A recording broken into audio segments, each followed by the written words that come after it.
Jadi hari ini kita mau membahas mengenai panggilan ya. Nah, istilah panggilan ini dalam bahasa Latin ini ada satu istilah yang kemudian diadopsi dalam bahasa Inggris ya, yaitu vocation. Nah, vocation itu berasal dari kata voco yang artinya itu adalah aku memanggil, I call. Dan kemudian ini menurun juga menjadi satu istilah yang buat kita mungkin lebih berbunyi ya, yaitu apa? Vocal. Ya. Yaitu apa itu? Vocal. Suara, ya, suara. Nah, dalam istilah bahasa Inggris, vocation itu sayangnya, ini perlu dijelaskan sama si R. Paul Stevens ya, sehubungan dengan bahasa Inggris, tapi saya kira saya nggak akan terlalu panjang lebar jelasin. Kenapa? Karena dalam bahasa Indonesia kita punya terjemahan dari vocation ini dengan lebih bagus gitu. Ya, dalam bahasa Latin itu bukan vocation sih sebetulnya, tapi vocatio.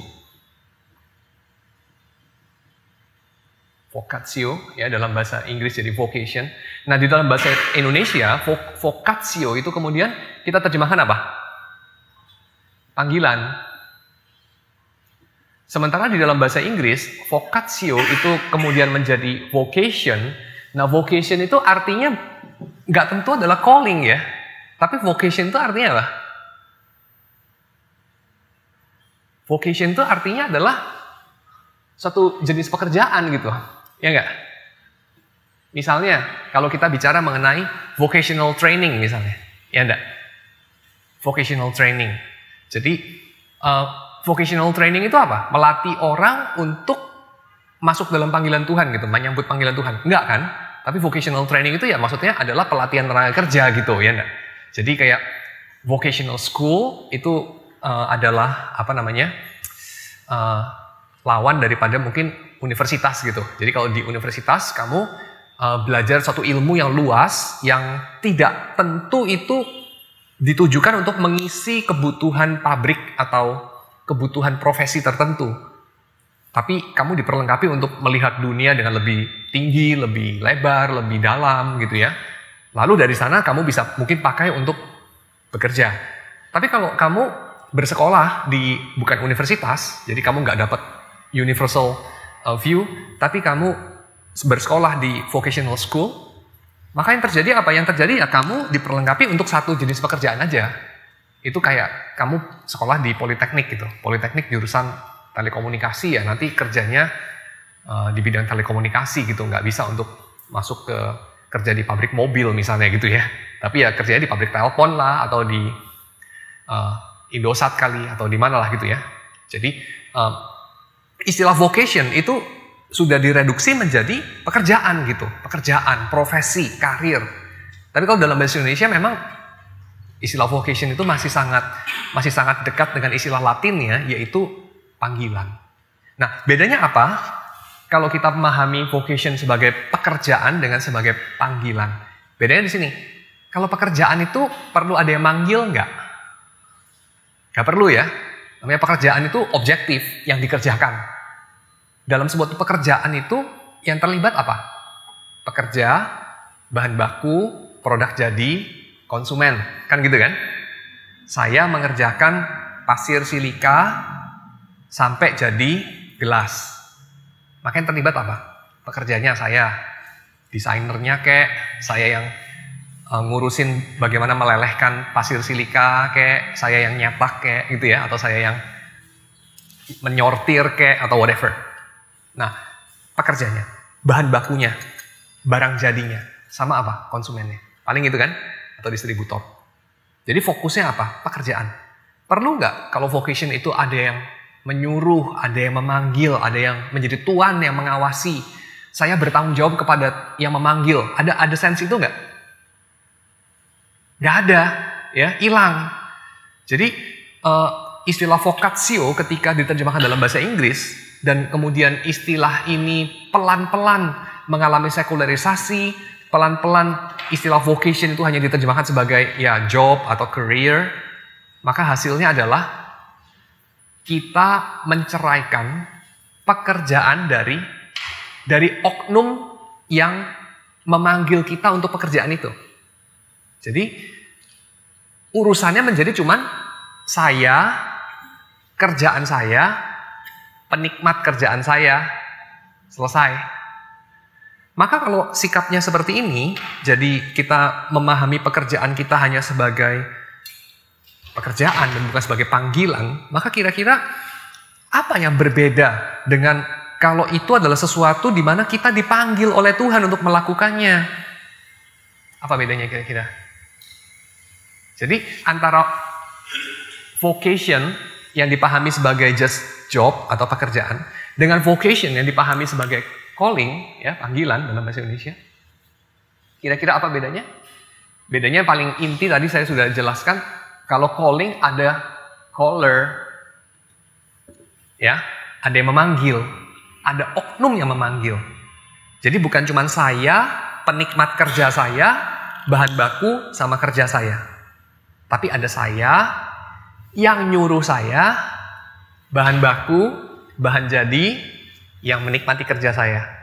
Jadi ada ketambahan satu, yang manggil. Dan yang manggil itu adalah yang juga menciptakan konsumennya, yang juga menciptakan bahan bakunya, yang juga mempertemukan semuanya. Nah, jadi ini worldview-nya jadi lain sekali nih. Pandangan kita mengenai pekerjaan itu jadi lain sekali kalau kita just menyebutnya sebagai pekerjaan dengan kalau kita menyebutnya sebagai panggilan. Bisa beda langit dan bumi. Hanya gara-gara satu oknum. Yaitu kita memahaminya sebagai saya mengerjakan ini karena ada yang manggil. Gitu ya. Kalau ada yang manggil berarti apa? Berarti saya ngerjain ini satu hari kelak akan dinilai sama yang manggil. Yang nilai saya bukan cuma konsumen. Yang nilai saya bukan cuma diri saya sendiri. Yang nilai saya pihak yang saya nggak pernah lihat mukanya. Yang mengadakan ini semua, yang mempertemukan kita semua. Itu yang menilai saya. Lain banget ya. Nah, maka kita juga jadi ngerti kenapa di dalam pergumulan orang modern dengan pekerjaannya, maka pergumulan mereka itu juga seputar hal-hal itu. Diri mereka sendiri, penikmat pekerjaan mereka, bahan baku, bahan jadi. Itu aja pergumulannya. Misalnya apa? Coba kita lihat pergumulan orang modern nih, orang sekuler mengenai pekerjaan. Apa pergumulannya kira-kira? Apa misalnya? Capek, itu ya. Tapi kalau capek kita bilang, ya elah, lu capek komplain, sapi juga kerja capek. Itu siapa sih kerja nggak capek? Semua kerja juga capek. Gitu kan? Lawang tidur aja bisa capek gitu kan. Ya kan? Tidur kelamaan capek juga, pegel juga kan. Jadi ya elah, nggak usah komplain lah kalau cuma capek. Tapi biasanya kita ada komplain hal yang lain selain capek. Apa itu? Sia-sia. Ya nggak? Kerja tuh kayaknya sia-sia banget, nggak ada nilainya, nggak ada poinnya gitu. Misalnya apa? Kerja beberes rumah, bukan? Kerja beberes rumah tuh kan kayaknya nggak ada poinnya gitu. Kenapa? Karena udah bersih, kotor lagi. Udah beres, berantakan lagi. Ya kan? Kayak nggak ada poinnya. Tapi bukan cuma kerja beberes rumah loh yang kayak gitu. Juga kerja di kantor seperti itu. Bener gak? Sudah kumpulin uang, uangnya habis lagi. Kenapa? Karena waktu sudah tua atau separuh tua, kena penyakit yang parah, habis uangnya. Kayaknya sia-sia banget gitu ya. Sudah dikumpulin, habis lagi. Atau apa? Nama baik sudah dibangun, reputasi bagus-bagus, karena salah ngomong, atau salah ngambil keputusan, atau berteman dengan orang yang salah, hancur reputasi, nama baik hancur gitu ya. Sia-sia, ya kan? Atau kalaupun sukses deh. Sampai akhir, sampai tua juga masih sukses. Tapi rasanya kok kayak nggak ada poinnya. Kenapa? Karena yang kita kerjakan kayaknya ya perlu nggak perlu sih, ya gitu ya. Misalnya apa? Misalnya kalau kamu misalnya mau bicara mengenai Henry Ford, misalnya Henry Ford tuh sukses nggak sih? Sukses banget lah Henry Ford ya. Dunia itu berubah gara-gara Henry Ford itu memimpikan untuk mengganti kereta kuda pakai kereta yang nggak pakai kuda, kan gitu kan? Lalu Henry Ford itu memang bukan penemu mobil sih, Yang pertama kali mengaplikasikan mesin bensin kepada kereta kuda itu ya Carl Benz lah ya, sebelum Henry Ford.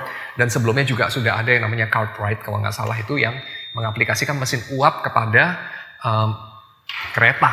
Jadi ya pasti Henry Ford itu cuman salah satu aja sih yang kemudian dikatakan menemukan mobil. Enggak lah, Henry Ford itu menemukan proses ban berjalan yang bikin assembling mobil itu jadi efisien. Jadi mobil Ford itu bisa kemudian dibikin lebih cepat, lebih presisi, lebih bagus, lebih murah dibandingkan Mercedes-Benz gitu ya. Carl Benz punya, karena mesti bikin satu-satu gitu ya, baru kelar satu. Sedangkan si Henry Ford itu bisa satu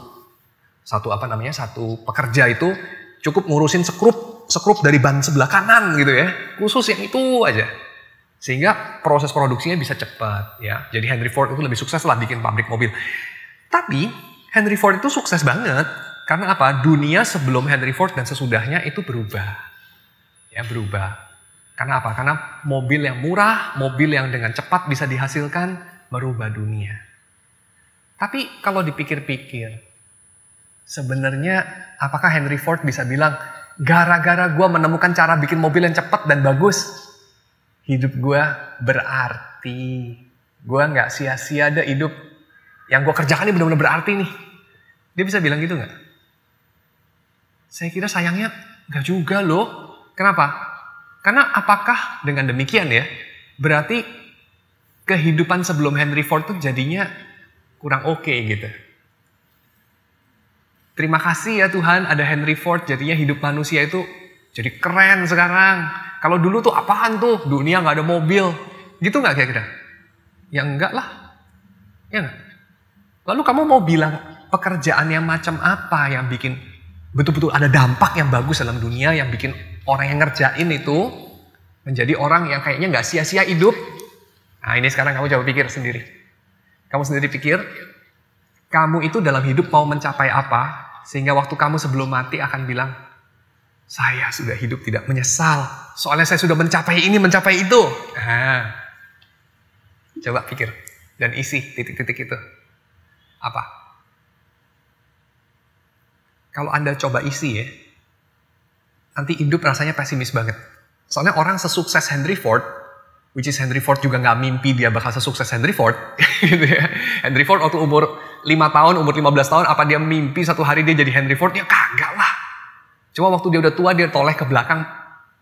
Dia mungkin terus menghayal-hayal, membesar-besarkan visi dia di masa muda. Terus mungkin mikir, dari muda gue udah mikir gitu. Ya enggak lah, siapa yang menyangka lah.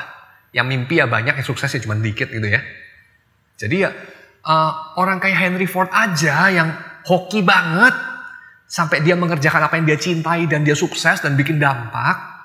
Kalau dipikir-pikir, apakah dampaknya bikin hidup dia berarti? Enggak, dunia gak ada mobil, baik-baik aja. Dunia ada mobil, gak jadi lebih baik kok. Jadi lebih ada macet, lebih ada stres, iya. Ya gak?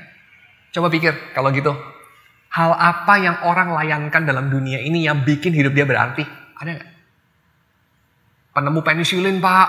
Bayangkan kalau gak ada penisilin, banyak yang mati loh Pak. Iya. Tapi apakah orang di zaman Yesus merasa hidup kita sia-sia soalnya pendek? Nggak juga. Malah lebih banyak orang zaman sekarang. Hidup panjang nggak mati-mati gue gitu kan. Sia-sia banget. Itu loh Pak, Fritz Haber. Kamu tahu Fritz Haber? Nggak kenal ya? Kalau nggak kenal Fritz Haber, wah sayang banget. Kalau nggak ada Fritz Haber, mungkin kamu nggak ada. Saya juga nggak ada.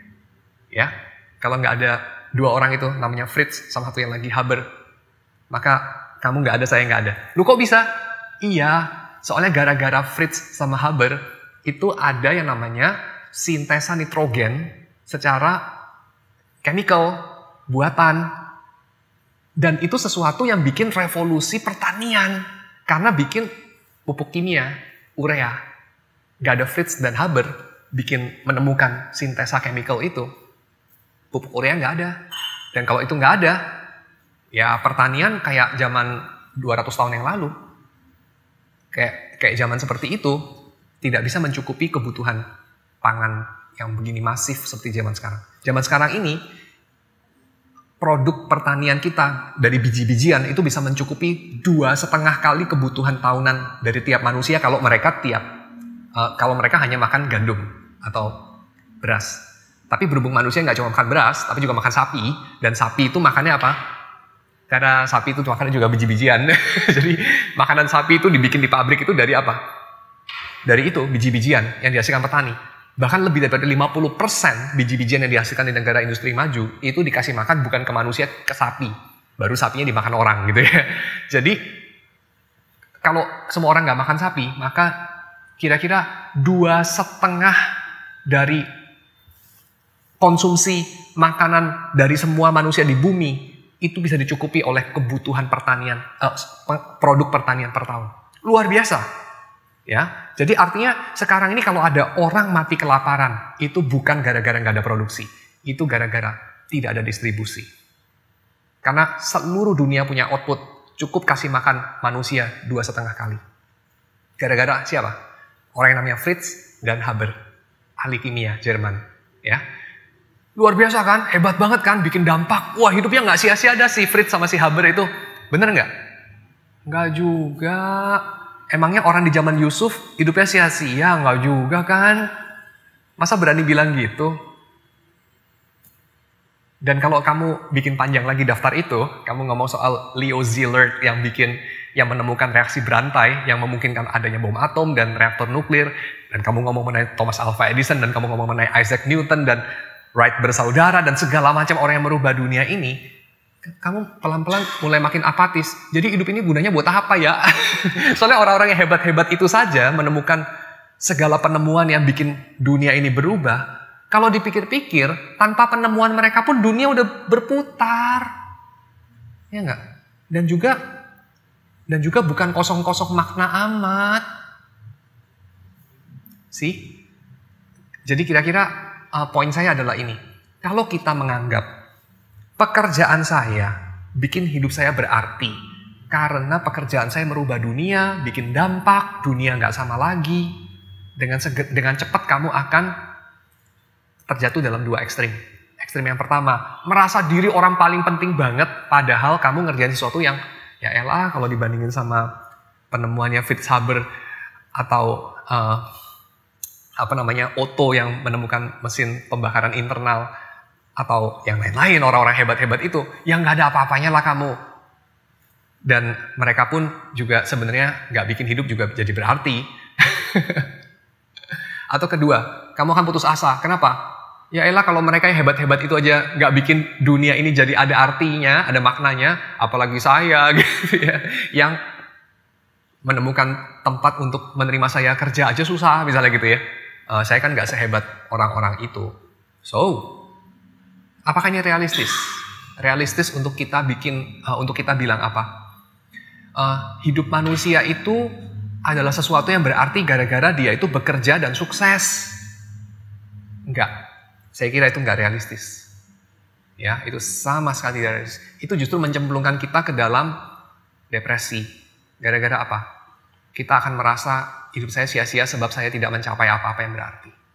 Dan sayangnya itu adalah sesuatu nasib yang dialami sama banyak orang yang menghidupi narasi Amerika itu ya, narasi bahwa saya punya mimpi, saya mewujudkan mimpi saya, itulah arti hidup saya. Ya elah, kamu Thomas Alva Edison atau kamu itu adalah siapa itu saingannya Edison? Saya lupa itu nama orangnya. Tesla, Nikola Tesla. Walaupun kamu orang-orang jenius itu pun hidupmu kalau direnung-renungkan sebenarnya juga nggak terlalu penting-penting banget. Ya, nggak terlalu penting-penting banget. Jadi saya kira kita nggak mau pergi ke sana. Kita harus memasukkan satu faktor yang lain saya kira. Karena anyway itu juga pandangan dunia yang Alkitab sudah berikan ke dalam dunia ini 3.000 tahunan lebih sebelum pandangan dunia yang sekuler itu masuk. Ya, jadi 3.000 tahun lebih orang-orang umat Tuhan di dalam Alkitab itu menyajikan satu pandangan dunia yang selalu memasukkan faktor ada Tuhan yang memanggil kita. Jadi urusannya bukan cuma pekerjaan saya, diri saya, hasil kerja saya, penikmat kerja saya. Nggak cuma itu. Tapi Tuhan yang menciptakan langit dan bumi, memelihara hidup saya, mempertemukan saya dengan orang-orang yang menumbuhkan gandum, mengalirkan sungai, memberikan sinar matahari dan hujan, yang memelihara kehidupan di atas seluruh muka bumi, yang memanggil saya, memanggil kita semua untuk hidup. Ya, nah ini sesuatu yang saya kira saya perlu untuk tekankan, bahwa pandangan dunia semacam ini adalah alternatif buat cerita Amerika, alternatif buat yang namanya careerism, ya, careerism. Aku berkarir maka aku ada, aku sukses maka aku ada, aku punya cerita, aku mencapai, mewujudkan mimpiku. Gak penting mimpiku apa, pokoknya aku bisa mewujudkannya. Aku punya cita-cita, aku punya keinginan, aku punya satu kecintaan aku ingin lakukan. Gak peduli itu apa, aku wujudkan dengan kerja keras, tidak pernah menyerah, hidupku berarti. Saya kira ada alternatif daripada itu. Dan alternatifnya adalah ini, comeback-nya Tuhan. Ya, comeback-nya Tuhan. Jadi Tuhan itu harus kembali ke panggung sejarah, baru pekerjaan kita itu punya makna. Kalau tidak, pekerjaan kita tuh sehebat apapun. Atau, kalau sehebat apapun itu kan faktor objektif ya, atau faktor subjektif. Kita secinta apapun pada pekerjaan kita, itu sia-sia. Ya, itu nggak ada artinya. Oke, itu yang pertama. Poin kedua, tapi sayangnya, di dalam menghidupi narasi besar Amerika ini, atau narasi besar modern lah saya katakan, ya, karena nggak cuma Amerika. Dalam menghidupi narasi besar modern ini, yaitu aku adalah seberapa jauh mimpiku bisa aku wujudkan. Ketika orang menghidupi itu, maka mereka menyamakan pekerjaan mereka, kesuksesan mereka dalam pekerjaan dengan diri mereka. Itu sebabnya orang ketika bertanya kepada orang lain di sebuah pesta, "Hey, halo, salaman. Kamu namanya?" "Nama saya Andrew, nama saya Hans, nama saya Timmy." Pertanyaan berikutnya apa? "What do you do?" Ya kan? Apa pekerjaanmu? Apa profesimu? Saya juga sangat senang sih tanya begitu. Kenapa? Karena berikutnya saya bisa nanya-nanya apa yang saya pengen tahu gitu ya. Pekerjaan saya tukang lift. Wih, gue pengen tahu lift itu berapa dari 1000 kali bolak-balik.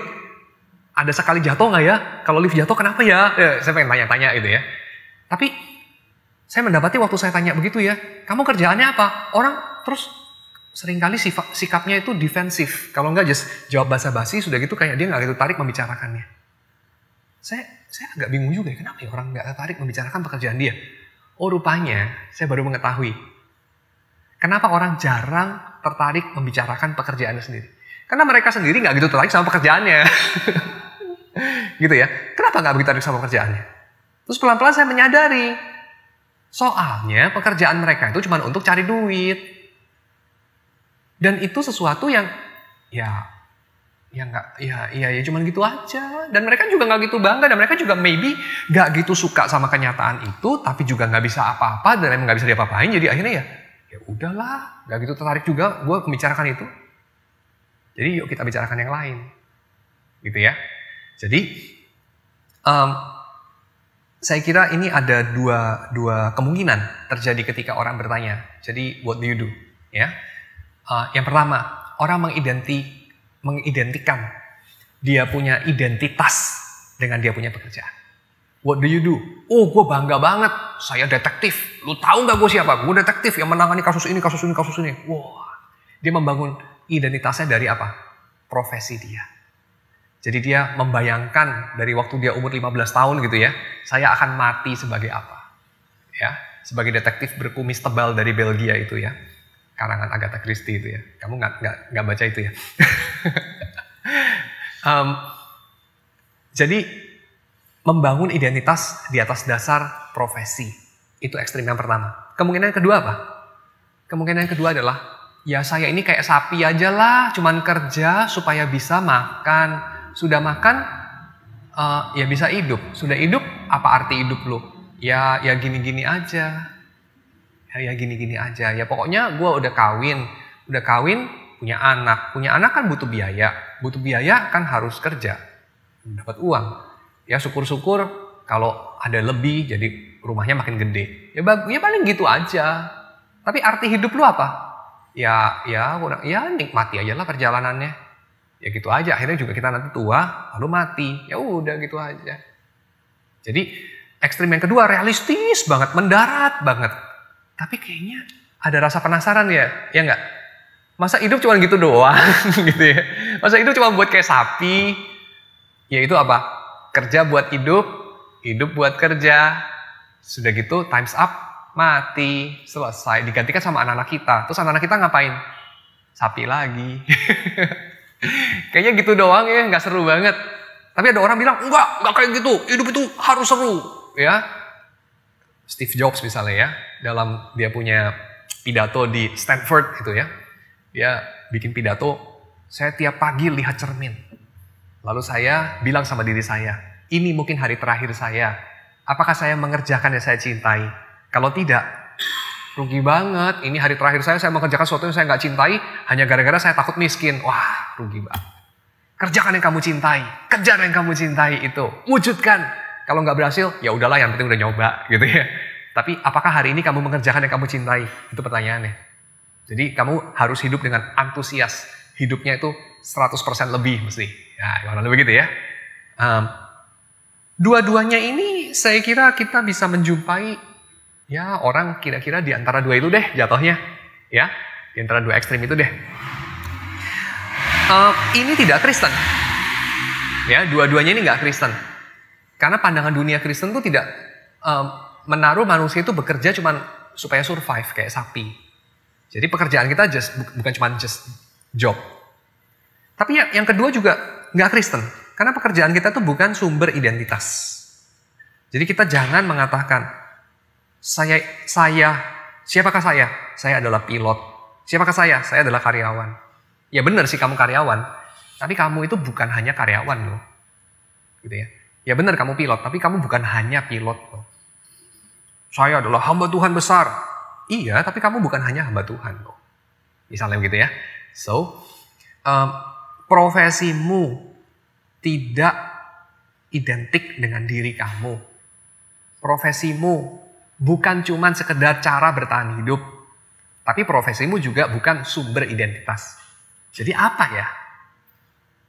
Nah, alih-alih kita bicara mengenai profesi, saya mengajak kita untuk bicara mengenai panggilan. Ya, panggilan. Oke, itu poin yang kedua. Poin yang ketiga. Kita ini hidup di dalam seringkali ya, suasana di mana orang-orang lain yang membesarkan kita, yang ada di sekeliling kita, yang kita jumpai di tempat kerja, itu adalah orang-orang frustrasi. Kita ini hidup dalam dunia berdosa. Jadi orang-orang di sekeliling kita, baik orang tua kita, guru-guru waktu kita sekolah, maupun nanti bos dan rekan kerja dan anak buah kita waktu kita sudah kerja di kantor, itu semua adalah orang-orang yang kebanyakan ya, orang-orang frustrasi. Frustrasi kenapa? Pertama, karena hidup itu kosong. Hidup itu nggak ada maknanya di luar Tuhan kan ya. Jadi mereka itu yang menghidup-hidup kayak tadi itu loh kesadarannya. Ya. Cuman nggak banyak orang, khususnya kalau di negara Asia ya, nggak banyak orang yang terlalu mikirin itu. Kenapa? Jangan serius-serius lah, lu serius banget gitu ya. Hidup itu ya ringan-ringan aja. Jadi nggak terlalu reflektif. Jarang-jarang mikirin itu. Bukan opsi yang terlalu jelek sih.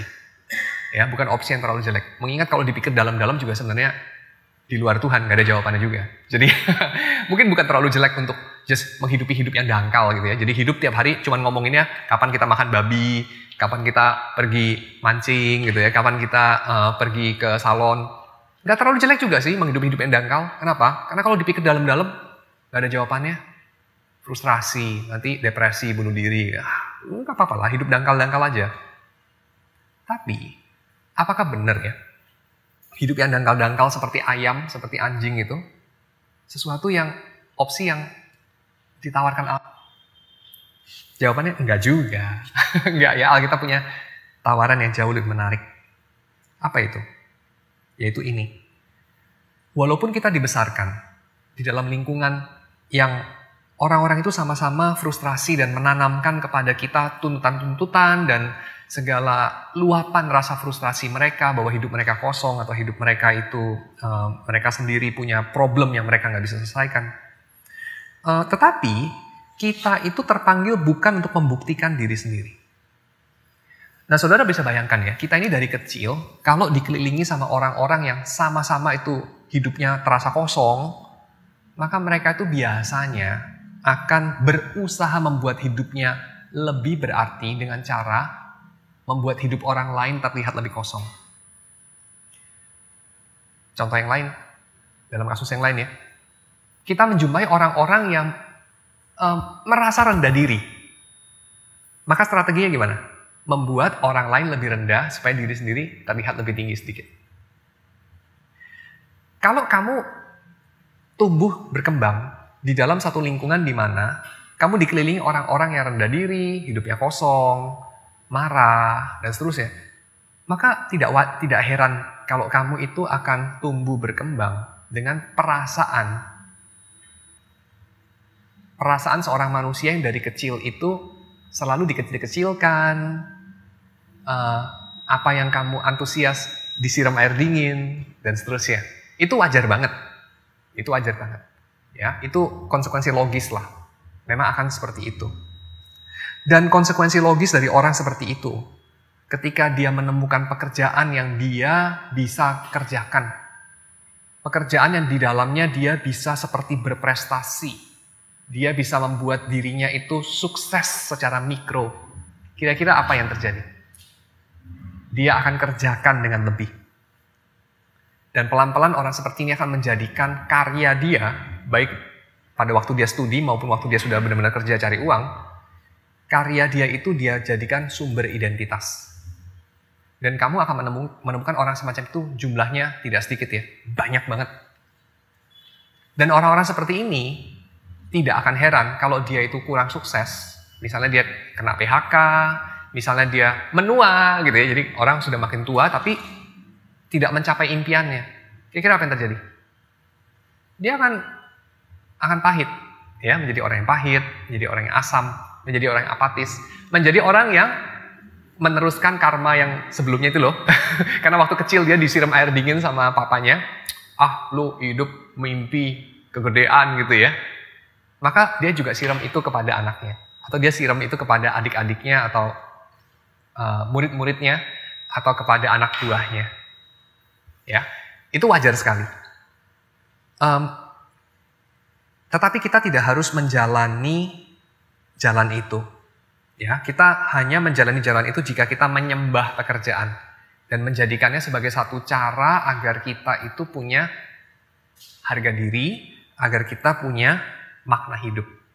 Pekerjaan bukan sumber makna hidup, pekerjaan bukan sumber harga diri. Ya, walaupun impuls ke sana itu kuat sekali. Yang keempat, pekerjaan itu adalah sesuatu yang kita nggak boleh lupa, itu adalah sarana, bukan sasaran.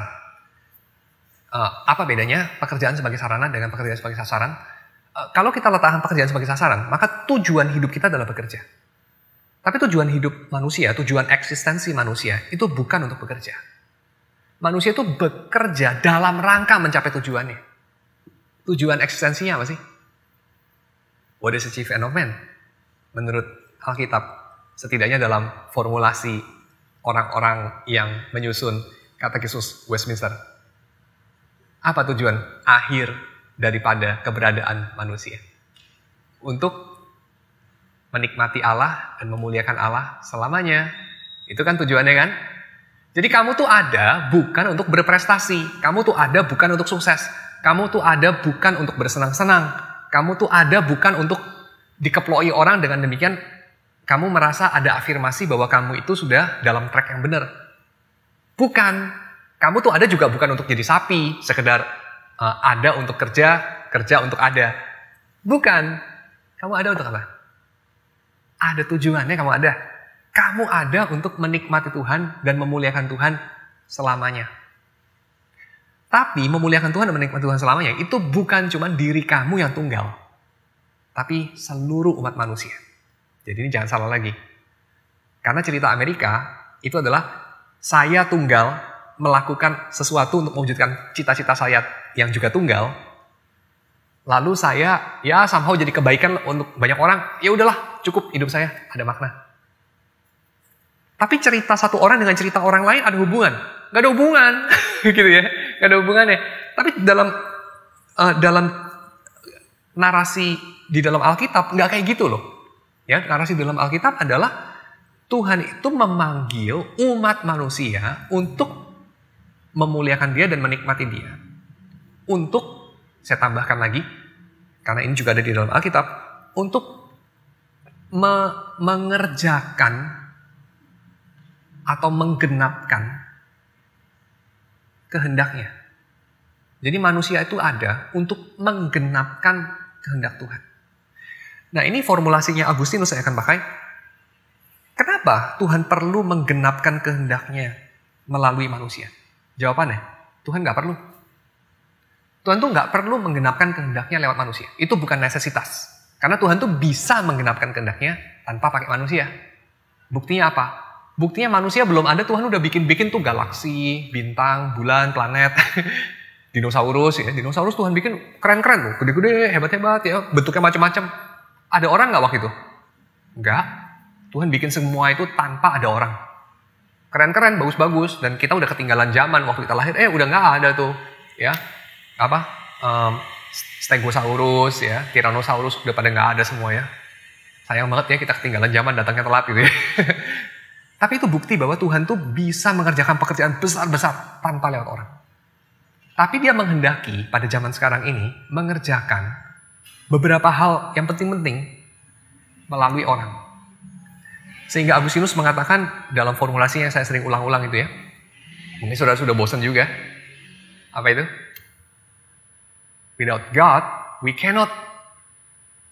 Tanpa Tuhan, kita tuh nggak bisa apa-apa. Apa yang kamu bisa capai, kamu bisa kerjakan, itu semua itu karena Tuhan memampukan. Jadi without God, we cannot. Tapi without us, God will not. Untuk beberapa hal. Contohnya, menyampaikan kabar baik kepada seseorang. Tuhan bisa nggak sampaikan tanpa kita? Ya bisa lah. Ya. Dalam cerita Bileam, keledai aja bisa ngomong gitu ya. Gak perlu manusia. Tapi without us, God will not. Dia tidak akan melakukannya tanpa kita. Beberapa hal itu Tuhan tidak lakukan tanpa kita. Barangkali ini, memberi makan mereka yang lapar, memperbaiki genteng yang bocor, ya, membuat orang yang sedang sakit sembuh. Tuhan bisa nggak bikin orang yang sekarang ini sekarat udah mau mati, nggak ada angin, nggak ada hujan, tiba-tiba baik? Bisa, bisa banget lah. Wong Dia bikin bumi dan matahari dan langit dan bumi, nggak pakai kita, nggak pakai proses pun bisa, bisa lah. Tapi kamu pernah nggak melihat orang yang sakit parah itu udah mau mati ya? Terus dia tidur, besok pagi bangun, nggak sakit apa-apa, baik. Pernah lihat? Saya sih nggak pernah lihat. Saya nggak bilang nggak ada, gara-gara saya nggak pernah lihat. Saya juga nggak pernah lihat Tyrannosaurus Rex. Saya nggak bilang Tyrannosaurus Rex itu nggak ada kan ya. Kamu nggak pernah lihat bukan bukti bahwa itu nggak ada, jelas. Tapi saya nggak pernah lihat, dan saya duga Tuhan jarang banget mengerjakan itu. Tuhan tuh sering banget ya mengerjakan sesuatu yang penting-penting lewat orang, tidak secara langsung. Nah, oke. Itu artinya apa? Itu artinya Tuhan itu menciptakan kita untuk menikmati dan memuliakan Dia. Itu berarti Dia menciptakan kita untuk menggenapi kehendaknya, menggenapi apa yang Dia mau. Apa yang Dia mau ini disebut sebagai God's purpose. Nah, God's purpose ini saya mau kontraskan karena saya mengikuti R. Paul Stevens di sini dengan God's plan. Kan kita seringkali memakai istilah ini, saya kira secara kurang tepat, walaupun bukan berarti salah sama sekali sih, cuman kurang tepat aja. Kita seringkali berpikir Tuhan tuh punya rencana buat kamu, gitu ya, Tuhan punya rencana. Tapi maksudnya apa sih Tuhan punya rencana? Nah ini kita bisa salah nih. Tuhan punya rencana itu yang kita maksud seringkali adalah Tuhan tuh punya tujuan, Tuhan punya maksud. Tuhan punya rencana tuh kayak Tuhan punya rencana buat kehidupan Yusuf gitu ya, dan segala macam. Tapi masalahnya, kalau kita bilang plan ya, planning. Planning itu kita juga bisa artikan sebagai apa sih? Step by step yang berkaitan dengan sebab akibat, yang dikasih tahu kepada orang itu dari depan, yang orang itu kalau kerjain step by step itu dia menggenapi kehendak Tuhan. Itu namanya planning. Misalnya, saya kasih tahu planning saya 3 bulan ke depan misalnya ya, yang saya kepingin Andre ini melakukan. Misalnya saya adalah orang yang adalah atasan Andre misalnya ya. Terus saya kasih planning, nih Andre, bagian kamu kerjakan ya. Maka Andre harus kerjakan planning itu. Dari nomor 1, nomor 2, nomor 3, nomor 4. Itu baru dikatakan dia menggenapi planning saya. Pertanyaannya, pertama, bagaimana sih caranya mengetahui planningnya Tuhan? Tuhan tuh pengen saya ngapain sih hari ini? Tuhan tuh pengen saya ngapain sih besok? Tuhan tuh pengen saya ngapain sih lusa? Kalau saya sampai salah nangkep, celaka, saya bisa melenceng dari rencana Tuhan loh. Gitu ya. Jadi problem kalau Tuhan punya rencana, gimana kita tahu planning dia? Kalau kita artikan planning itu adalah step by step planning itu. Kedua, kalau kita udah tahu ya, kita akan selalu berhasil nggak melakukan planning itu? Nggak tentu kan ya? Nggak tentu kita akan berhasil. Kalau nggak berhasil nanti tenggatnya lewat gimana? Satu hal lewat, reaksi berantai sampai ke depannya bisa berantakan semua planning kita. Kayak kita udah merencanakan perjalanan misalnya 12 hari di Eropa gitu ya. Tiap hari pindah kota gitu kan. Terus terjadi pada satu hari apa? Sakit perut gitu ya. Nggak bisa kemana-mana masuk rumah sakit. Kan berantakan semua yang di depan itu kan. Ada janji apa, tiketnya angus, terus apa. Wah reaksi berantai lah gitu ya. Semua batal tuh. Nah, tapi kalau kita memandang Tuhan tuh bukan punya planning, tapi punya purpose. Ya, punya purpose. Apa itu purpose? Purpose itu adalah ini loh. Dia itu punya tujuan waktu menghadirkan kamu. Tapi tujuan itu bisa dilakukan lewat berbagai cara.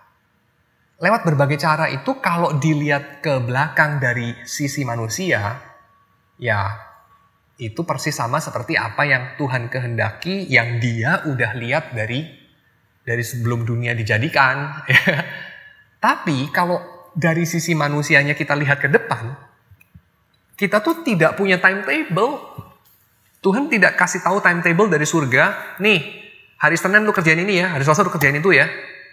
Nanti kalau hari Senin lu nggak kerjain itu, Selasa lu jadi nggak bisa kerjain. Sebab hasil kerja dari hari Senin tidak tersedia di hari Selasa, jadi kamu juga mau kerjain jadi lain efeknya gitu ya.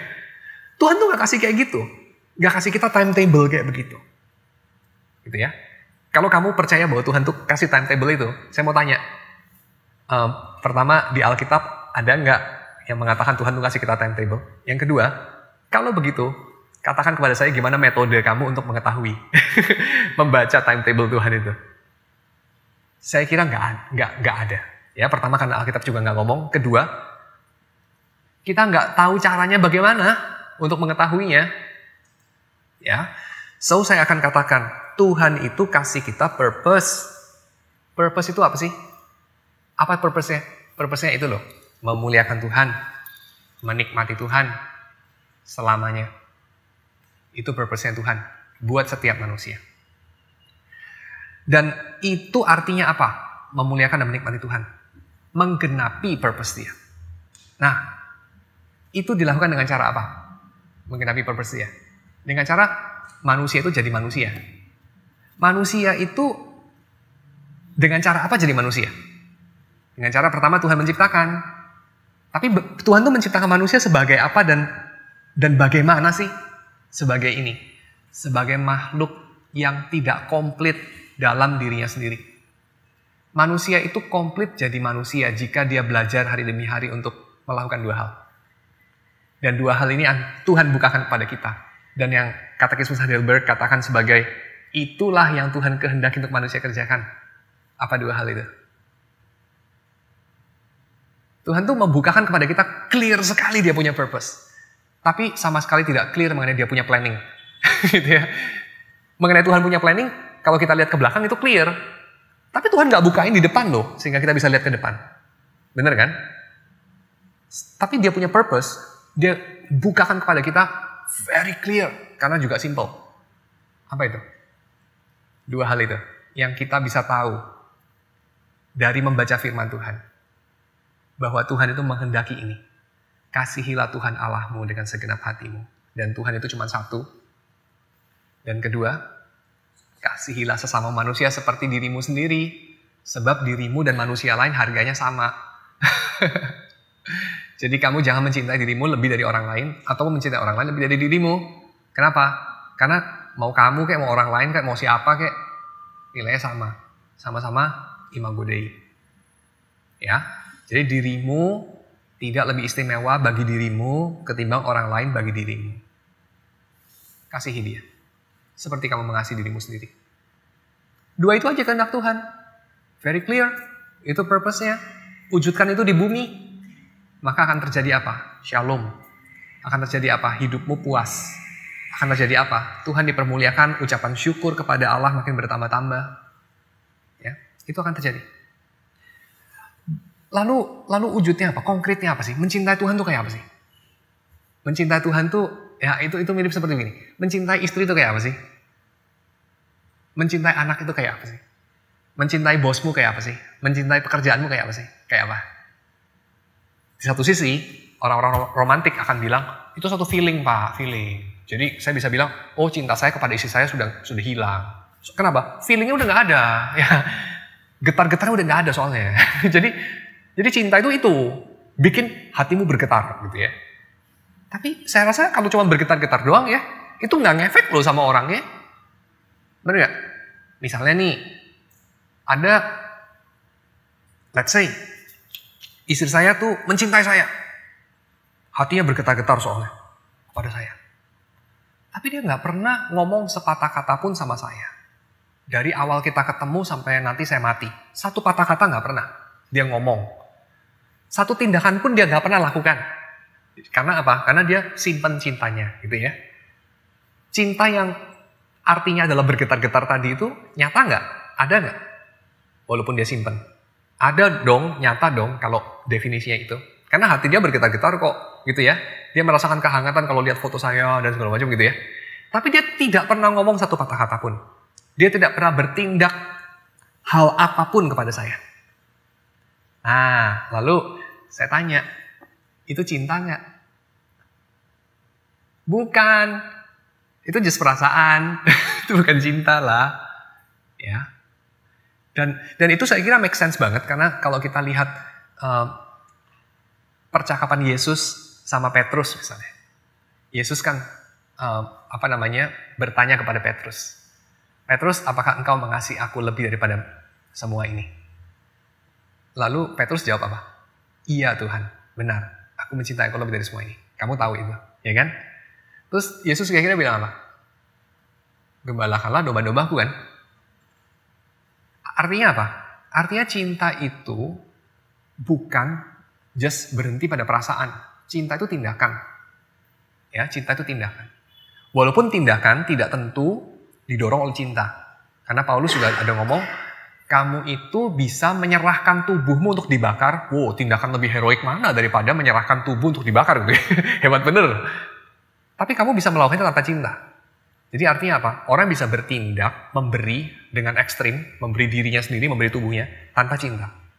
Tapi orang tidak bisa mencintai tanpa memberi. Ya, karena mencintai berarti bertindak.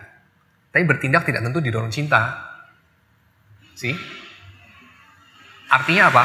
Kalau ada orang mengatakan, aku itu mencintai republik ini, ya, dengan nyawaku.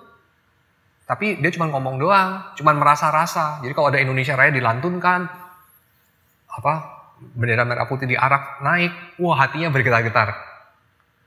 Tapi dia nggak pernah ngapa-ngapain buat negara ini gitu. Mencintai nggak? Well, enggak, gitu ya, enggak. So, mencintai Tuhan itu apa? Mencintai Tuhan simpel, ya.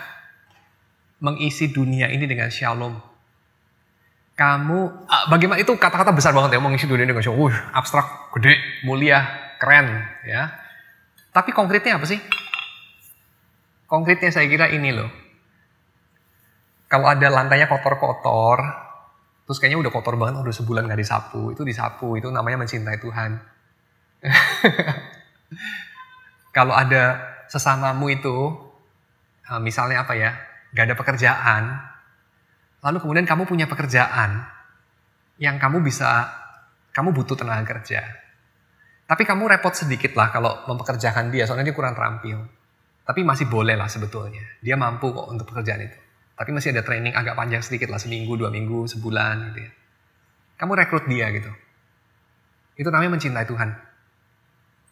Kalau ada orang yang mencurangi sesamanya, tapi sesamanya itu nggak bisa untuk melawan orang itu. Kenapa? Karena orang yang mencurangi itu modalnya gede banget, koneksinya kepada hukum itu hebat banget.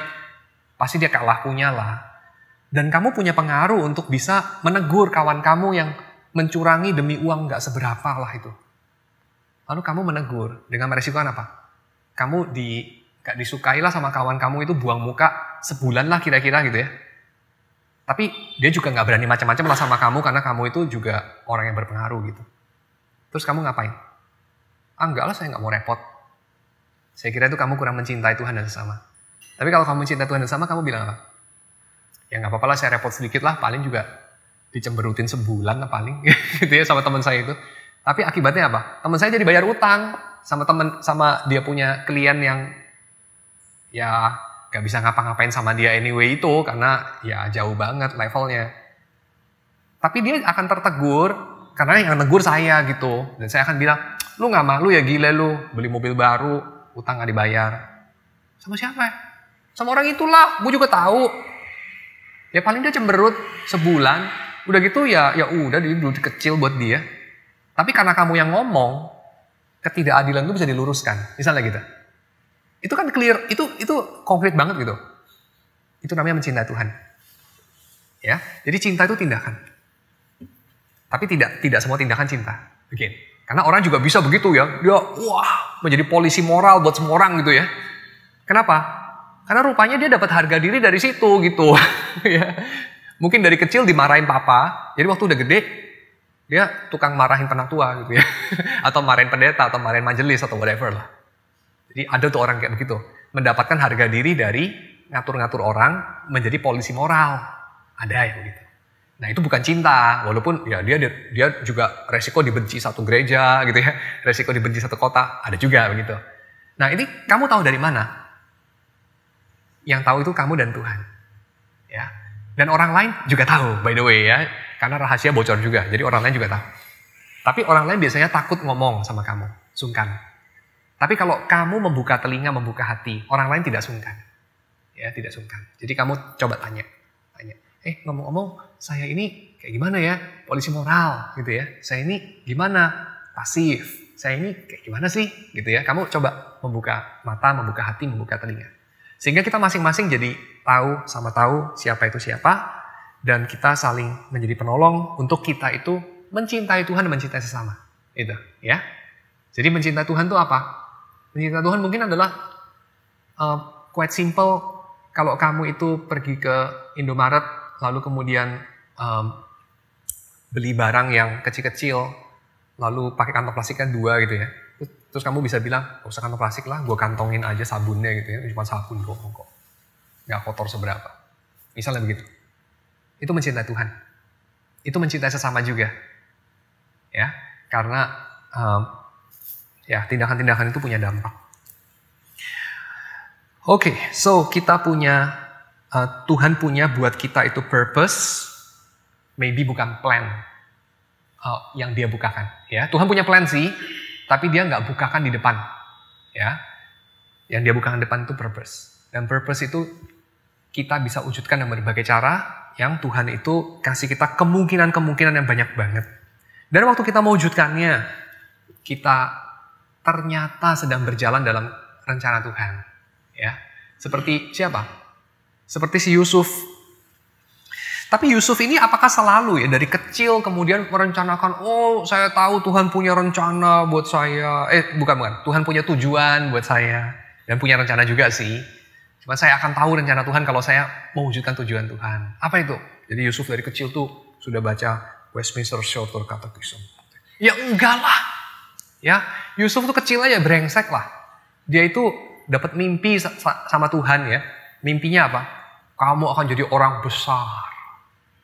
Kamu akan disembah sama saudara-saudaramu. Bahkan papa mamamu menyembah kamu gitu ya.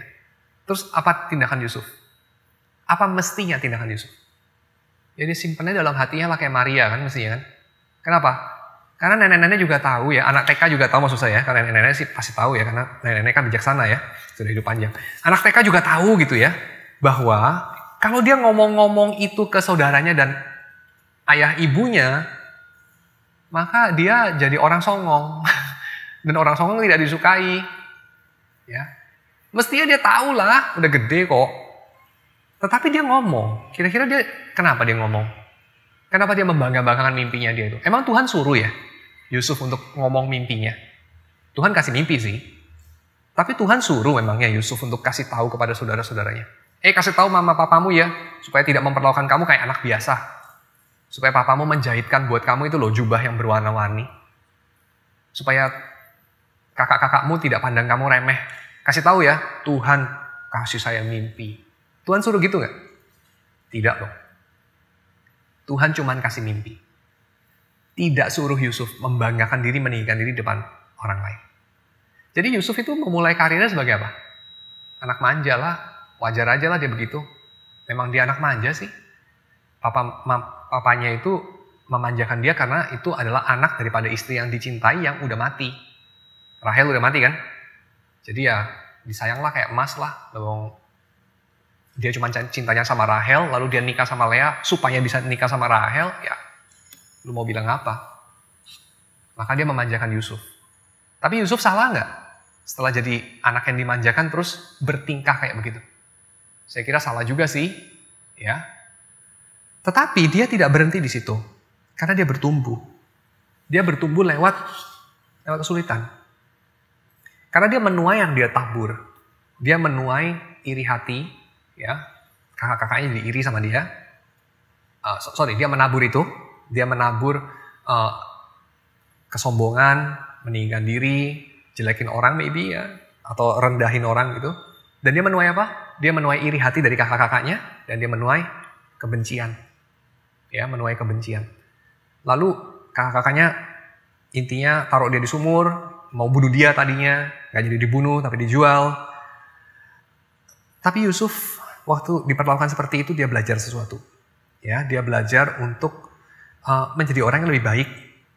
Lalu kemudian sisanya kita tahu lah ya, dia di Mesir itu melakukan yang terbaik sebisa dia, ya. Dia mulai melihat dirinya sebagai orang yang bertanggung jawab bukan kepada orang lain. Tujuan hidup itu bukan jadi besar, tapi tujuan hidup itu jadi apa? Jadi orang yang tidak melakukan sesuatu yang tidak adil kepada orang lain maupun kepada titipan Tuhan gitu. Ya, titipannya orang maupun titipannya Tuhan. Itu yang membuat Yusuf menjadi orang yang kemudian mikir mengenai godaannya istrinya Potifar yang dia pikir itu bukan benefit sama resiko gitu. Benefitnya saya kalau menuruti istrinya Potifar, pertama kayaknya juga gak terlalu jelek. Walaupun juga gak cakep banget sih kayaknya. Yang kedua, dia dekat dengan kekuasaan. Karena itu istrinya Potifar loh. Ya, kalau bersekongkol sama dia cuma budak. Bersekongkol sama istrinya cukong. Wah kayaknya power juga itu, ya kan? Tapi dia gak pikir itu. Tapi resikonya nangkok ketahuan gimana? Dia gak mikir itu. Dia mikirnya apa? Potifar itu menitipkan seluruh isi rumahnya. Dipercayakan kepada Yusuf. Masa saya kemudian mengkhianati kepercayaan itu? Masa saya mengkhianati kepercayaan yang di belakang kepercayaannya Potifar ada Tuhan. Walaupun Potifar itu menyembah dewa-dewa asing gitu ya. Tapi di belakang itu kok bisa begini ya? Saya itu ada di sumur tadinya, dijual sebagai budak. Kok sekarang dipercaya ini? Nah, ini di belakang ini ada Tuhan. Maka saya tidak boleh mengkhianati itu. Nah itu yang dia pegang, itu yang dia hitung. Dia belajar sesuatu. Ya, saya rasa dia bukan Yusuf yang sama dengan Yusuf yang dicemplungin sumur. Dia sudah belajar. Ya, dia sudah bertumbuh di situ. Lalu hampir 20 tahun dia dalam penjara. Ya, gara-gara difitnah secara salah. Dia juga menampakkan satu pertumbuhan. Kemudian akhirnya dia itu menjadi tangan kanannya Firaun. Nah, R. Paul Stevens bilang dari rumah sampai di rumah Potifar, sampai di penjara, itu adalah cerita Yusuf yang tadinya tidak perlu kerja, sekarang supaya bisa hidup harus kerja, tapi baru sampai level sapi, ya, sampai level apa itu? Kerja karena dia mau survive gitu ya. Tapi karena dia mengerjakan itu dengan baik, Tuhan mempercayakan kemudian level berikutnya. Apa itu? Dengan sadar, dia itu melakukan panggilan dia. Ya, dengan sadar. Tapi pertanyaannya, apakah waktu dia di rumah Potifar dan di dalam penjara dia tidak mengerjakan panggilan Tuhan? Mengerjakan. Tetapi tidak secara sadar, saya salah. Ya, tidak secara sadar. Dia tidak tahu rencananya Tuhan itu kayak apa. Tetapi waktu di tempat Firaun, Tuhan membukakan rencananya. Sehingga dia mengerjakannya dengan sadar. Oke. Itu cerita Yusuf ya. Yaitu cerita dari dia itu just menghidupi impuls dari dalam hati. Gue dapat dapat penglihatan dari Tuhan. Gue bakal lebih gede dari lu orang, terus ya pamer gitu ya. Karena itu dari impuls dari dalam. Menjadi orang yang lebih melihat orang lain itu punya nilai, orang lain itu titipan Tuhan buat dia, dan dia harus berlaku apa kepada orang lain, dia pikir. Menjadi Yusuf yang ada di Mesir, yang kemudian menyadari bukan cuma orang lain di sekeliling dia, tapi ada kehendak Tuhan, yang Tuhan inginkan untuk lakukan, untuk wujudkan secara spesifik dalam zaman dia. Ya. Sehingga Yusuf itu kemudian menghidupi hidup ini. Menghidupi hidup sebagai panggilan. Living vocationally. Ya, living vocationally. Dan living vocationally ini adalah tentu tadi saya sudah jelaskan panjang lebar. Berbeda jauh daripada menghidupi mimpi ya.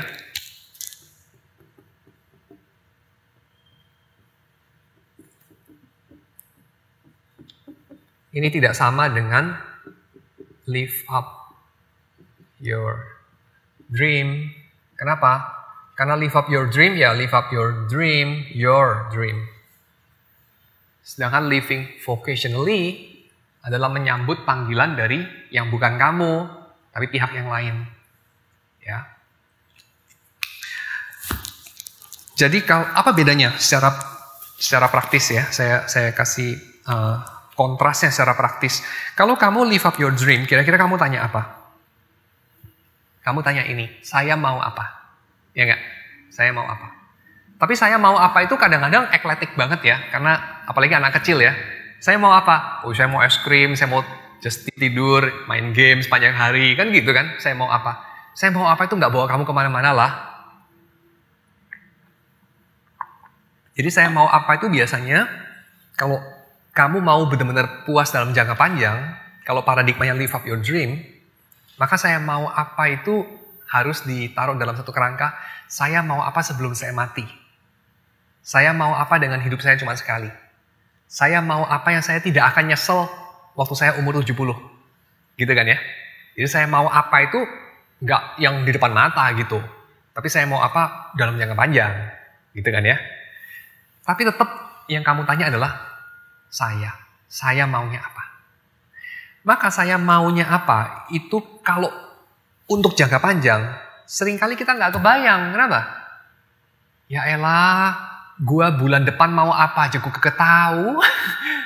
Boro-boro gua nanti waktu umur 70 mau apa. Gitu kan? Gua waktu umur 70, gua kepengen gua itu siapa gitu. Itu ya boro-boro banget waktu saya umur 7 atau waktu saya umur 17 itu ya, yang kagak bayang lah. Terlalu panjang. Kalau pertanyaannya saya mau. Sehingga biasanya orang tidak bertanya itu juga. Yaitu saya mau. Tidak. Jadi tanya apa? Biasanya orang tanya ini. Apa yang membuat saya besar? Apa yang membuat saya menghidupi hidup yang besar? Gimana sih caranya jadi orang besar? Atau kita mengkerangkainya secara agak sosial. Bagaimana sih supaya dihormati orang? Saya tuh kepingin hidup seperti siapa sih yang sekarang ini saya kagum sama dia? Gitu ya. Jadi pertanyaannya adalah apa yang membuat saya besar? What makes me great? Atau apa yang membuat saya boleh memiliki hidup yang besar? Ya. Jadi bagaimana caranya supaya saya punya great life? Bagaimana caranya supaya saya bahagia? Itu yang kita tanya. Tapi ini pertanyaan nggak biblical banget, ya. Ini pertanyaan kafir lah, boleh bilang. Pertanyaannya biblical tuh kayak apa? Pertanyaan biblical adalah pertanyaannya ini. Bukan apa yang bikin saya bisa punya hidup yang besar, saya punya hidup yang berarti buat saya, hidup yang saya tidak nyesel. Bukan. Tapi saya bertanya ini. Bagaimana caranya saya mencintai Tuhan? Bagaimana caranya saya mencintai sesama? Apa yang saya harus lakukan jika saya mengatakan saya itu mencintai Tuhan? Saya harus lakukan apa? Itu pertanyaannya. Coba kamu pikir sebentar. Kalau pertanyaannya itu, kira-kira kamu akan memilih karirmu kayak apa? Kamu akan mengerjakan bagian kamu dalam hidup ini kayak apa? Kayak apa? Lain banget kan ya? Karena kalau pertanyaannya, apa yang saya harus lakukan sehingga saya jadi orang besar atau orang penting atau menghidupi hidup yang great, walaupun saya bukan orang besar atau orang penting, tapi I have a great life, maka kamu akan berpusat pada dirimu sendiri. Tetapi kalau kamu memikirkan bagaimana caranya saya dengan hidup yang cuma sekali ini mencintai Tuhan dan sesama, coba lihat, Tuhan dan sesama itu siapa? Bukan dirimu, ya enggak? Tuhan ya Tuhan yang memulai semua ini. Sesama ya sesama, bukan dirimu. Maka kamu akan menghidupi pilihan-pilihan yang sangat berbeda. Dan apa yang kamu nilai sebagai sukses dan tidak sukses, itu juga berbeda. Berbeda banget. Ya. Karena kalau paradigma yang pertama, ukurannya adalah saya bahagia nggak? Saya puas nggak? Saya malu atau saya bangga? Orang lain lihat saya itu hormat apa nggak hormat? Itu ukurannya. Tapi kalau yang kedua, ukurannya bukan diri kita sendiri. Ukurannya adalah apakah saya sudah melakukan kehendak Tuhan nggak? Apakah saya betul-betul membuat orang lain tertolong nggak? Apakah saya itu menggenapkan rencana Tuhan bagi orang lain nggak? Alias, apakah saya mencintai orang lain? Apakah saya mencintai Tuhan? Gitu. Ya, itu akan sangat berbeda. Nah, di sini saya akan mengutip Agustinus ya. Agustinus mengatakan, kalau kamu kepingin tahu, ini menyambung pada bagian pembukaan, saya kasih satu ilustrasi. Biasanya dalam sebuah pesta kan kamu tanya dua pertanyaan kepada orang. Pertanyaan pertama, siapa namamu, gitu ya? What's your name? Pertanyaan kedua, what do you do? Gitu kan? Sudah what's your name? What do you do? Itu adalah dalam rangka kamu pengen kenal orang itu, ya enggak? What's your name? What do you do? Tapi kata Agustinus, itu bukan pertanyaan yang tepat kalau kamu ingin kenal orang itu. Ask not, what do you do? Tapi ask this, what do you love? Jangan tanya kamu kerja apa, tapi tanya ini, kamu cinta apa? Kalau kamu tahu orang itu cinta apa, kamu tahu dia siapa. Kalau dia cinta uang, dia itu uang. Dia itu penyembah mamon. Dia akan hari demi hari menjadi seperti uang. Atau seperti kalkulator lah. Kalau dia itu adalah pencinta kekuasaan. Hari demi hari dia jadi monster. Jadi tiran. Dan seterusnya, dan seterusnya. Kalau dia pencinta kesenangan, hari demi hari jadi babi. Gitu ya. Makin tua makin kayak babi gitu ya. Dan seterusnya. Jadi, ask not what do you do, but ask them what do you love. Kamu itu cinta apa? Karena itu lebih akurat. Kamu kerjakan apa? Itu artinya bisa banyak lah. Orang itu kerjakan apa misalnya? Ya kerjakan itu loh Pak. Mengerjakan dengan penuh tanggung jawab profesi dia. Lah orang itu bisa mengerjakan itu karena dia mencintai uang. Orang itu bisa mengerjakan itu karena mencintai nama besar. Orang itu bisa mengerjakan itu karena dia waktu kecil dihina-hina terus, jadi dia udah capek dihina, sehingga dia itu kepengen dihormati sekarang. Maka orang itu mengerjakan apa, tidak menjadi indikator dia itu siapa. Tapi orang itu mencintai apa, itu indikator yang lebih tepat, kata Agustinus. Untuk kamu tahu orang itu siapa. Karena orang itu akan bergerak menuju yang dia cintai. Ya, itu indikator yang lebih tepat.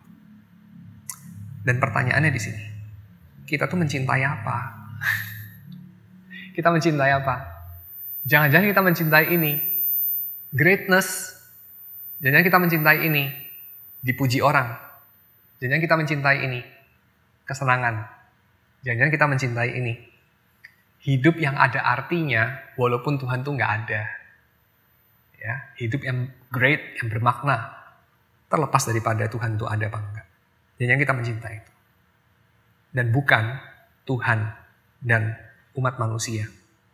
Poin yang ketujuh, yaitu jadi kesimpulannya pergumulan Yusuf dengan panggilan Tuhan adalah, yang pertama, Tuhan itu ketika memberikan visi kepada umatnya, visinya Tuhan itu akan menjadi sumber kekuatan agar umatnya itu melakukan kehendak Tuhan itu atau menggenapi panggilan Tuhan itu yang tanpa Tuhan dia tidak mampu, tapi tanpa dia Tuhan juga nggak lakukan. Gitu ya. Tuhan tuh menghendaki melakukan lewat dia. Jadi artinya kalau Tuhan kasih satu pembukaan, satu visi mengenai bagaimana sih caranya mencintai Tuhan dan sesama sebagai kamu. Jadi mencintai Tuhan dan sesama sebagai si A dan sebagai si B itu bisa artinya beda loh. Itu ya. Mencintai Tuhan dan sesama sebagai seorang, let's say, sebagai seorang John Piper misalnya, adalah artinya mungkin berkhotbah, menganalisa Alkitab. Tapi mengasihi Tuhan dan sesama sebagai seorang, let's say, sebagai seorang tukang AC misalnya, ya mungkin bukan berkhotbah sih. Karena kalau dia berkhotbah mungkin ngaco atau orang nggak ngerti atau salah atau apa gitu. Tapi dengan cara dia betulin AC atau bikin AC atau masang AC dan seterusnya. Jadi menggenapkan kehendak Tuhan sebagai dia, sebagai orang yang bersangkutan. Nah itu adalah sesuatu yang menjadi cara Tuhan mewujudkan apa yang dia mau dalam dunia. Artinya Tuhan tuh mewujudkan apa yang dia mau dalam dunia itu selalu melibatkan diri kita dan apa ya saya katakan ya, kemanusiaan kita. Kemanusiaan kita yang melibatkan apa? Melibatkan ini loh, kita punya self yang bisa mengatakan tidak kepada Tuhan. Kita punya self yang ketika mengatakan iya, itu mengatakan iya bukan secara otomatis. Tapi sebagai pribadi yang mengiyakan dengan cinta. Tuhan itu tidak bikin kita itu robot otomatis loh. Tuhan bikin kita itu sebagai pribadi. Dan pribadi itu bisa bilang iya, bisa bilang tidak. Ketika bilang iya, dia bilang iya karena cinta. Ketika bilang tidak, dia bilang tidak karena pemberontakan. Tuhan menciptakan manusia itu kayak gitu. Tuhan bisa nggak menciptakan robot? Bisa. Tuhan menciptakan misalnya batu itu kayak robot lah. Secara sangat deterministik mengikuti hukum gravitasi.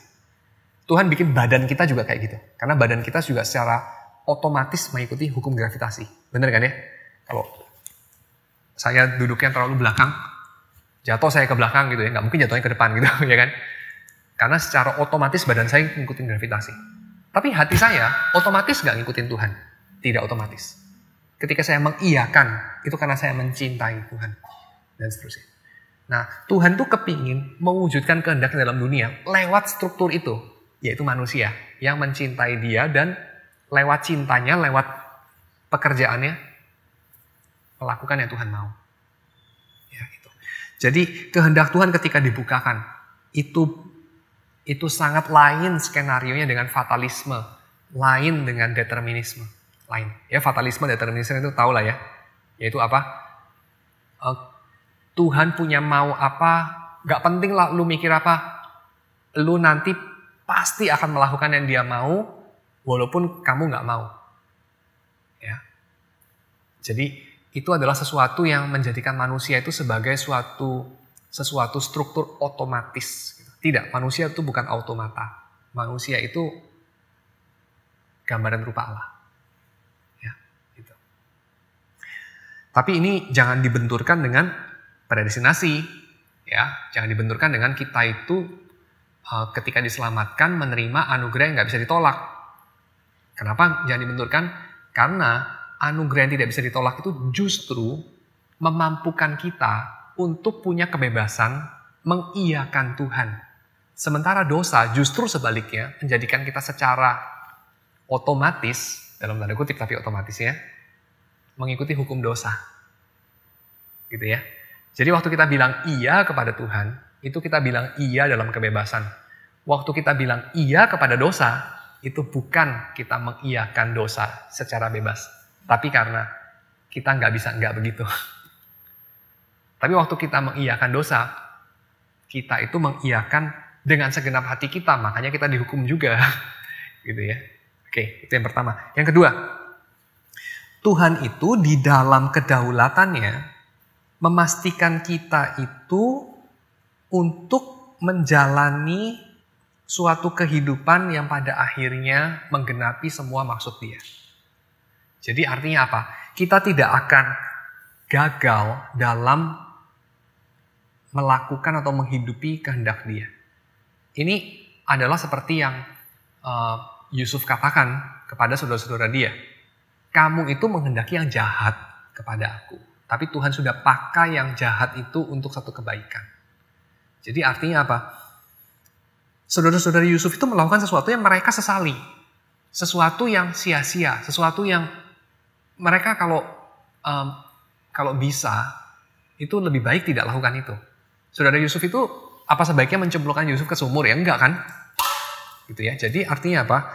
Artinya Tuhan itu di dalam kedaulatannya memastikan manusia itu menggenapi yang Dia mau. Secara sadar atau tidak sadar. Tetapi itu adalah sesuatu yang tidak menjadikan kita itu boleh untuk bersikap fatalis. Jadi ya Tuhan akan melakukannya anyway. Jadi nggak ada bagian saya. Tidak, karena Tuhan melakukannya selalu lewat kita. Baik lewat kita itu menuruti Dia, mencintai Dia, atau lewat kebodohan kita. Lewat keduanya. Nah, poin yang kedua ini membuat kita apa? Membuat kita boleh merasa aman. Merasa aman bukan aman diri ya, tapi merasa aman dalam artian aman di dalam penjagaan Tuhan lah. Aman di dalam providensia ilahi. Ya. Jadi kita jangan sampai khawatir sebab saya itu nggak kepikir, sebab saya terbatas, sebab saya salah membaca kehendak Tuhan. Lantas Tuhan jadi kurang dimuliakan, Tuhan jadi kehendaknya kurang dijadikan di bumi. Gak perlu khawatir itu. Ya, karena kewajiban kita bukan untuk menyelidiki pikiran Tuhan. Itu bukan kewajiban kita. Kewajiban kita adalah dari kehendak Tuhan yang sudah sangat jelas dibukakan di Alkitab, kita berusaha melakukannya. Itu bagian kita. Sebab Tuhan menyelamatkan kita untuk itu. Karena gak ada yang lebih baik daripada itu. Ya, gak ada yang lebih baik daripada mencintai Tuhan dan sesama. Gitu. Yang ketiga, panggilan Tuhan itu adalah panggilan untuk umat, bukan untuk diri kita pribadi. Sementara live up your dream itu, jadi mimpi Amerika itu ya, itu adalah bersumber dari diri sendiri secara individu, diwujudkan keluar oleh individu, syukur-syukur dibantu orang lain, dan ketika itu terjadi ya, yang digenapi adalah kehendak individu. Ada self-actualization, that's it. Ya. Tetapi kehendak Tuhan bukan seperti itu, karena Tuhan itu memanggil suatu umat kolektif, orang banyak. Ya. Sehingga dalam cerita Yusuf ini kita juga melihat apa? Kehendak Tuhan untuk dilakukan di Mesir selama 430 tahun, itu nggak dikerjakan Yusuf sendirian. Tuhan tuh pada akhirnya membawa Yakub, ya, membawa saudara-saudara Yusuf yang lain, dan seterusnya. Dan kita nanti akan lihat bahwa dalam perjumpaan, tapi ini lebih ke arah saya cerita nanti pada pertemuan terakhir ya. Dalam perjumpaan Yakub dengan Fir'aun, di situ Yakub memberkati Fir'aun 2 kali. Ya, Yakub memberkati Fir'aun. Catat itu 2 kali loh. Ya, waktu menghadap Fir'aun pertama kali, waktu masuk, dan juga waktu mau pergi dari hadapan Fir'aun. Yakub memberkati Fir'aun. Itu penting loh. Penulis sampai catat 2 kali itu kenapa? Saudara kira-kira bisa tebak nggak kenapa? Yakub memberkati Fir'aun. Mendoakan Fir'aun. Memohonkan berkat bagi Fir'aun. Itu sampai dicatat 2 kali. Jawabannya simpel aja. Karena Tuhan menjanjikan kepada Abraham bahwa keturunanmu akan menjadi berkat bagi segala bangsa. Yakub itu kan keturunan Abraham. Memberkati Fir'aun itu kan segala bangsa, gitu ya. Dan bukan hanya Fir'aun nanti, tapi juga orang-orang Babilonia kepada mana mereka dibuang. Ya. Orang-orang Israel itu menjadi berkat bagi orang-orang Babilonia dan juga bagi seluruh dunia. Karena di dalam Kristus, si Israel itu, kita semua dipanggil dari berbagai bangsa. Ya. Oke, jadi Tuhan memanggil suatu umat. It's not about you, it's about God through His people. Ya. Jadi hidupmu itu bukan tentang dirimu. Kurang lebih itu ya. Jadi cerita Amerika adalah hidupmu itu ya tentang dirimu. Kalau nggak berhasil ya itu namanya gagal gitu ya. Tapi enggak. Dalam cerita Tuhan, hidupmu bukan tentang dirimu. Hidupmu itu tentang Tuhan melalui umatnya, kamu termasuk umatnya. Kita berdoa. Bapa di dalam surga, kami sekali lagi mengucap syukur ya Bapak. Karena Engkau begitu baik di dalam kehidupan kami.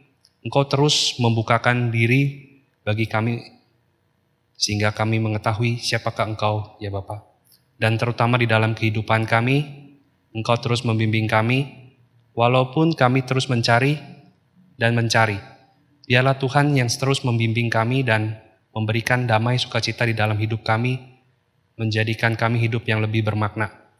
Terima kasih untuk berkat-berkat-Mu dan kiranya uang yang terkumpul ini boleh menjadi suatu kemuliaan dan berkat. Terima kasih ya Bapak, Engkau sertai kami kembali pulang ke rumah kami masing-masing. Dalam nama Yesus kami berdoa. Amin.